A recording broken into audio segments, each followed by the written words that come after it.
ಡ್ರೇನಿಂಗ್ ಮತ್ತು ಪ್ಯಾಚಿಂಗ್ ಅನ್ನು ಅಭ್ಯಾಸ ಮಾಡುವ ಸೆಷನ್ಗೆ ಸ್ವಾಗತ.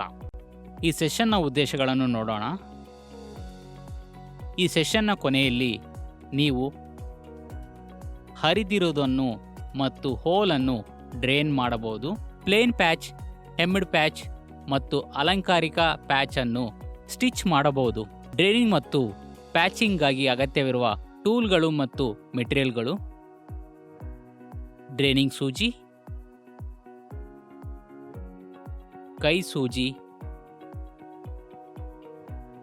ಹರಿದ ಬಟ್ಟೆ, ಪ್ಯಾಚರ್, ಥ್ರೆಡ್ಗಳು, ಟೈಲರ್ ಕತ್ತರಿಗಳು, ಟೈಲರ್ ಚಾಕ್, ಹೊಲಿಗೆ ಮಿಷಿನ್. ಈಗ ಹರಿದಿರುವುದನ್ನು ಮತ್ತು ಹೋಲ್ ಡ್ರೇನಿಂಗ್ ಮಾಡೋದನ್ನು ಕಲಿಯೋಣ. ಮೊದಲಿಗೆ ಬಟ್ಟೆಯನ್ನು ನೇಯ್ಗೆ ಮತ್ತು ಕಟ್ ಸ್ಥಾನವನ್ನು ಎಚ್ಚರಿಕೆಯಿಂದ ಅಧ್ಯಯನ ಮಾಡಿ, ನಂತರ ಎಲ್ಲ ಕಡೆಗಳಲ್ಲಿ ಸರಿಸುಮಾರು 0.5 ಸೆಂಟಿಮೀಟರ್ನಿಂದ 1 ಸೆಂಟಿಮೀಟರ್ನ ಸಾಮಾನ್ಯ ಅಂತರವನ್ನು ಇರುವಂತೆ ಕಟ್ ಸುತ್ತಲೂ ರೇಖೆಗಳನ್ನು ಮಾರ್ಕ್ ಮಾಡಿ. ಈ ಗುರುತುಗಳನ್ನು ಡ್ರೇನಿಂಗ್ಗಾಗಿ ಮಾರ್ಗದರ್ಶನವಾಗಿ ಬಳಸಿ. ಕತ್ತರಿಸಿದ 2 ಅಂಚುಗಳನ್ನು ಓಪನ್ ಪೀಸ್ ಬೋನ್ ಸ್ಟಿಚ್ ಹೊಲಿಗೆಯೊಂದಿಗೆ ಎಳೆಯಿರಿ.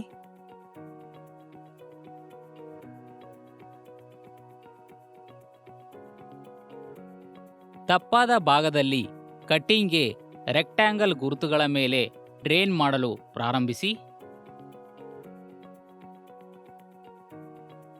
ಇದಕ್ಕಾಗಿ ಡ್ರೇನಿಂಗ್ ಸೂಜಿಯನ್ನು ಬಳಸಿ ಮತ್ತು ಸಾಧ್ಯವಾದರೆ ಅದೇ ಬಟ್ಟೆಯಿಂದ ಥ್ರೆಡ್ ಅನ್ನು ಬಳಸಿ.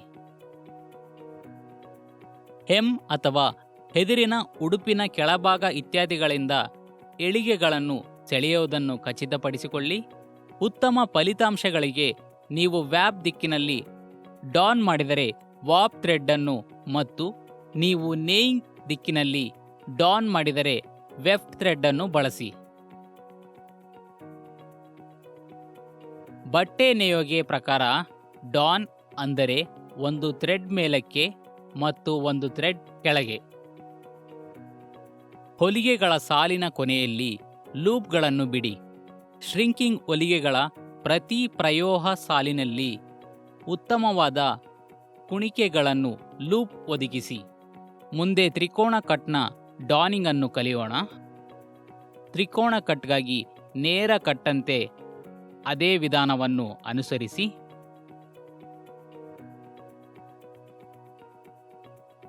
ನಂತರ ಮೊದಲ ನೇಯಿಗೆ ವೆಫ್ಟ್ ರೀತಿಯಲ್ಲಿ ಕೆಲಸ ಮಾಡಲು ಪ್ರಾರಂಭಿಸಿ. ನಂತರ ಹಿಂದಿನ ಹೊಲಿಗೆಗಳ ಮೂಲಕ ವ್ಯಾಪ್ ದಿಕ್ಕಿನಲ್ಲಿ ನೇಯಿಂಗ್ ಮಾಡಿ. ಈಗ ಹೊಲಿಗೆಗಳ ಮೂಲೆಯಲ್ಲಿ ಓವರ್ಲ್ಯಾಪ್ ಆಗುತ್ತದೆ.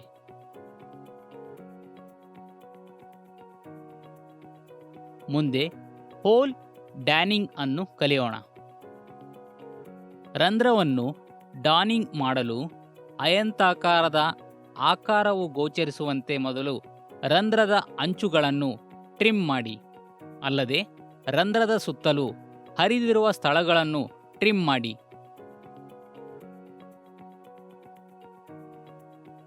ಈಗ ರಂಧ್ರಗಳನ್ನು ಡಾನ್ ಮಾಡಿ. ರಂಧ್ರವನ್ನು ಹಲವಾರು ಹೊಲಿಗೆಗಳಿಂದ ಎಲ್ಲ ಕಡೆಗಳಲ್ಲಿ ವಿಸ್ತರಿಸುವಂತೆ ಡಾನಿಂಗ್ ಮಾಡಬೇಕು. ಅಂತಿಮವಾಗಿ ಪ್ರಯೋಹ ಆಲ್ಟರ್ನೇಟ್ ಹೊಲಿಗೆಗಳೊಂದಿಗೆ ನೇಯಿರಿ. ಈಗ ಉಡುಪಿನ ದುರಸ್ಥಿತಿಗಾಗಿ ರಿಪೇರಿ ಪ್ಯಾಚಿಂಗ್ ಸೂಚನೆಗಳನ್ನು ನೋಡೋಣ. ಮೊದಲು ಪ್ಯಾಚ್ ಆಯ್ಕೆ ಮಾಡಿ. ಗಾರ್ಮೆಂಟ್ ಮೆಟೀರಿಯಲ್ನಂತೆಯೇ ಪ್ಯಾಚ್ ಮೆಟೀರಿಯಲ್ ಆಗಿರಬೇಕು. ಫ್ಯಾಬ್ರಿಕ್ ಅನ್ನು ನಿರ್ಧರಿಸಿದ ನಂತರ ವಿನ್ಯಾಸಗಳಿಗೆ ಹೊಂದಿಸಲು ಪ್ಯಾಚ್ ಅನ್ನು ಕತ್ತರಿಸಿ. ಮೆಟೀರಿಯಲ್ ಬಾಳಿಕೆ ಬರಬೇಕೆಂದರೆ ಅದು ಗಾರ್ಮೆಂಟ್ನಂತೆಯೇ ಅದೇ ತೂಕ ಮತ್ತು ವಿನ್ಯಾಸವನ್ನು ಹೊಂದಿರಬೇಕು. ಯಾವಾಗಲೂ ಬಟ್ಟೆಯ ನೇರದಲ್ಲಿ ಪ್ಯಾಚ್ ಅನ್ನು ಕತ್ತರಿಸಿ ಮತ್ತು ಪ್ಯಾಚ್ ಗ್ರೇನ್ ಅನ್ನು ಉಡುಪಿನ ಗ್ರೇನ್ಗಳಿಗೆ ಹೊಂದಿಸಿ. ಈಗ ಸರಳ ಪ್ಯಾಚ್ ಹೊಲಿಗೆಯನ್ನು ನೋಡೋಣ. ಹೋಲ್ ಆಕಾರವನ್ನು ಅವಲಂಬಿಸಿರುವುದಿಲ್ಲ. ಪ್ಯಾಚ್ ಸ್ಕ್ವಯರ್ ಅಥವಾ ರೆಕ್ಟ್ಯಾಂಗಲ್ ಆಗಿರಬೇಕು. ಸೇವೆದಿರುವ ಸ್ಥಳ ಅಥವಾ ಹೋಲ್ ಸುತ್ತಲೂ ರೆಕ್ಟ್ಯಾಂಗಲ್ ಅಥವಾ ಚೌಕರ್ದೊಂದಿಗೆ ಬೇಸ್ಟ್ ಮಾಡಿ.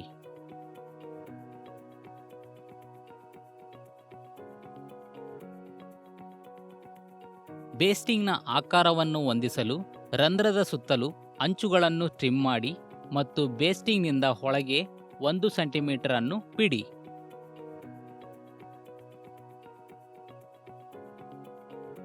ಪ್ರತಿ ಮೂಲೆಯಲ್ಲಿ 1 ಸೆಂಟಿಮೀಟರ್ ಡಯಾಗ್ನಲಲ್ಲಿ ಕಟ್ಗಳನ್ನು ಕ್ಲಿಪ್ ಮಾಡಿ.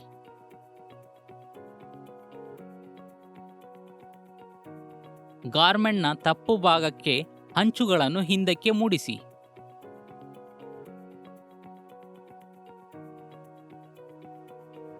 ಪ್ಲೇಟ್ಗಾಗಿ ಒತ್ತಿರಿ ಮತ್ತು ಅಂಚುಗಳನ್ನು ಹಿಗ್ಗದಂತೆ ಜಾಗರೂಕರಾಗಿರಿ.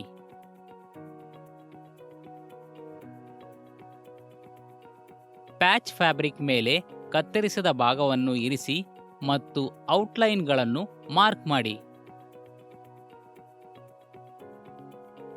ಸುತ್ತಲೂ 1 ಸೆಂಟಿಮೀಟರ್ ಸೀಮ್ ಅಲೋಯನ್ಸ್ ಅನ್ನು ಸೇರಿಸಿ ಮತ್ತು ಮಾರ್ಕ್ ಮಾಡಿ ಮತ್ತು ಹೊರಗಿನ ರೇಖೆಗಳನ್ನು ಕತ್ತರಿಸಿ.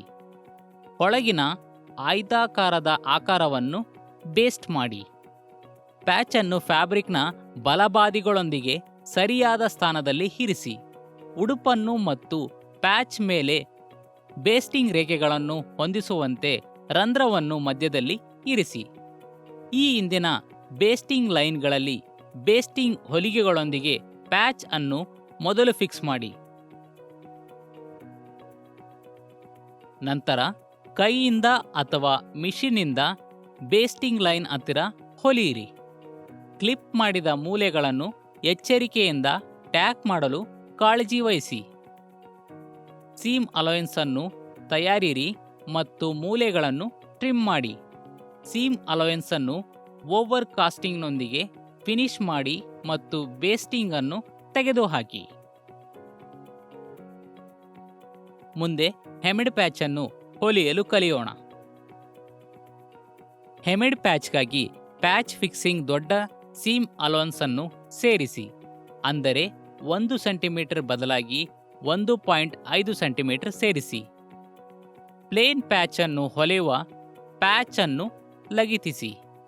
ಉಡುಪಿನ ಸಿಮ್ ಅಲೋನ್ಸ್ನ ಮೂಲೆಗಳನ್ನು ಟ್ರಿಮ್ ಮಾಡಿ. 2 ಸಿಮ್ ಅಲೋನ್ಸ್ ಅನ್ನು ಉಡುಪಿನ ಮೇಲೆ ಪ್ಲೇಟ್ ಆಗಿ ಒತ್ತಿರಿ.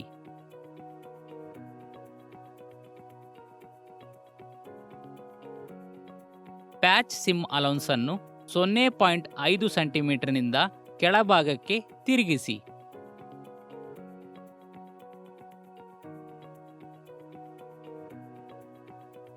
ಅದನ್ನು ಉಡುಪಿಗೆ ಅಂಟಿಸಿ.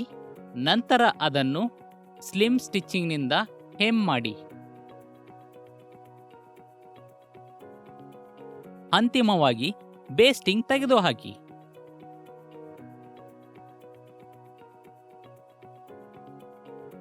ಅಂತಿಮವಾಗಿ ಅಲಂಕಾರಿಕ ಪ್ಯಾಚ್ ಅನ್ನು ಹೇಗೆ ಹೊಲಿಯೋದೆಂದು ಕಲಿಯೋಣ. ಅಲಂಕಾರಿಕ ಪ್ಯಾಚ್ಗಳನ್ನು ಉಡುಪಿನ ಬಲ ಪ್ರದೇಶಕ್ಕೆ ಜೋಡಿಸಲಾಗಿರುತ್ತದೆ. ಉಡುಪಿಗೆ ಫ್ಯಾಬ್ರಿಕ್ನೊಂದಿಗೆ ವ್ಯತಿರಿಕ್ತವಾದ ಕಾಂಟ್ರಾಸ್ಟ್ ಬಣ್ಣವನ್ನು ಆಯ್ಕೆ ಮಾಡಿ ಮತ್ತು ಕಾಗದ ಮೇಲೆ ವಿನ್ಯಾಸವನ್ನು ಚಿತ್ರಿಸಿ.